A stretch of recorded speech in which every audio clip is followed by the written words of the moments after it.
नमस्कार, tasty bite recipe या चॅनलमध्ये सर्वांचे स्वागत आहे। आज आपण बनवणार आहे भिगवणमध्ये मिळणारी चिलापी मच्छी। अतिशय सोप्या पद्धतीने आणि झटपट होणारी ही रेसिपी आहे। चला तर आपण चिलापी मच्छी बनवायला सुरुवात करूया। यासाठी आपण इथे 2 किलो चिलापी घेतलेली आहे आणि ती स्वच्छ धुवून मी घेतलेली आहे। आता आपण चुलीवरती कढई ठेवलेली आहे आणि फिशवरती हळद 1 चमचा, 2 चमचे धना पावडर आणि 2 चमचे मीठ घालून ते व्यवस्थित असं आपण मिक्स करून घेऊया। छान आता ते मिक्स करून घ्यायचं आहे, म्हणजे पीसला सगळीकडे हळद, मीठ आणि धना पावडर लागली जाते। आता याच्यानंतर आपण चुलीवरती तेल कढई गरम करायला ठेवलेली आहे, त्यामध्ये आपण तेल घालून घेऊया। यामध्ये मी 1 वाटी तेल घातलेलं आहे। साधारणपणे ते 100 ml तेल आहे। आता यासाठी लागणारे आपण वाटण आहे ते पाहूया। अर्धा ओला नारळ, 7-8 लसूण पाकळ्या, आलं आणि कोथिंबीर हे मिक्सरला मी छान असं बारीक करून घेतलेलं आहे।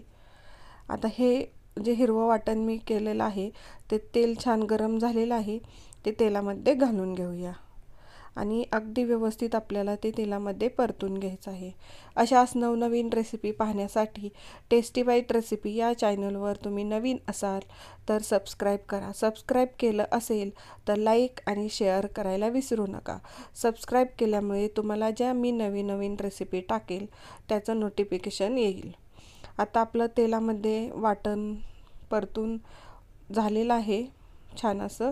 तर आपण त्यामध्ये 1 चमचा गरम मसाला, 1 चमचा मीठ आपण सुरुवातीला घातलं आहे त्यामुळे थोडंसंच मीठ घालायचं आहे आणि 1 चमचा आपलं साठवणीचा गरम लाल तिखट, कांदा लसूण मसाला 1 चमचा हे घातल्यानंतर त्या मसाल्यामध्ये आपल्याला छान असं मिक्स करून घ्यायचं आहे आणि मसाला आपला भाजून अगदी व्यवस्थित भाजून तयार झालेला आहे। यामध्ये मी नंतर 1 चमचा फिश मसाला घातलेला आहे, तो बाजारामध्ये रेडीमेड मिळतो तो आहे। आता आपला मसाला अगदी व्यवस्थित असा भाजून झालेला आहे, तुम्ही पाहू शकता लालसर रंगावर भाजलेला आहे। आता यामध्ये जे आपण मसाले, मीठ आणि हळद, धना पावडर लावून ठेवले होते ते घालून घेऊया आणि सावकाश असे आता त्या मसाल्यामध्ये आपल्याला मिक्स करून घ्यायचे आहेत। आता अगदी छान असे फिश आपले मसाल्यामध्ये मिक्स झालेले आहेत आणि मसालाही सगळ्या पीसला लागलेला आहे। अगदी व्यवस्थित असं मसाला पीसला कोट झालेला आहे। आता आपण यावरती एक झाकण ठेवून 5 मिनिटासाठी वाफ काढणार आहे। वाफ येताना चुलीचा जाळ आपल्याला अगदी थोडासाच ठेवायचा आहे, म्हणजे खालून फिश करपणार नाहीत। तुम्ही पाहू शकता तेल अगदी फिशला सुटलेलं आहे आणि आपले फिश रेडी झालेले आहेत।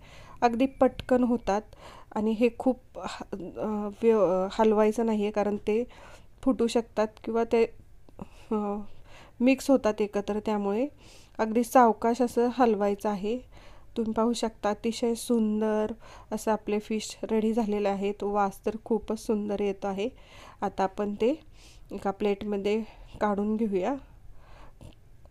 पाहू शकता अतिशय सुंदर असा आपला भिगवणचा चिलापी फिश आपला मसाल्यातला तयार झालेला आहे। अशाच नवनवीन रेसिपी पाहण्यासाठी आपण पुन्हा भेटूया। थँक्यू।